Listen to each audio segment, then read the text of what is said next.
ಈಗ ರೈತರು ಇರ್ತಾರೆ, ನೀವೆಲ್ಲ ರೈತರ ಮಕ್ಕಳು ಬಹಳ ಮಂದಿ ಇರಬಹುದು. ಒಬ್ಬ ರೈತ ಹೊಲದಾಗ ಜೋಳ ಬಿತ್ತಿರ್ತಾನ, ಹೌದಲ್ಲ? ತೊಗರಿ ಬಿತ್ತಾನ, ಎಳ್ಳು ಬಿತ್ತಾನ, ಕುಸುಬಿ ಬಿತ್ತಾನ. ಬಿತ್ತಿದ್ದೇನು ಬಿತ್ತಾನ? ಜೋಳ ಬಿತ್ತಾನ. ಕಸ ಬಂದೈತಿಲ್ಲ ಹೊಲದಾಗ?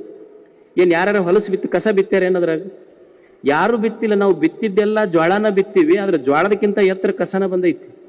ಜಾಣ ರೈತ ಏನ್ ಮಾಡ್ತಾನ ಅಂದ್ರ ಕಸ ತೆಗಿತಾನ, ಜ್ವಾಳ ಬೆಳ್ಕೊಂಡು ಉಣ್ತಾನ. ಹಂಗ ಮನುಷ್ಯನ ಮನಸ್ಸು ಅನ್ನೋದು ಇದೊಂದು ಭೂಮಿ, ಇದೊಂದು ಹೊಲ ಇದ್ದಂಗಿದೆ.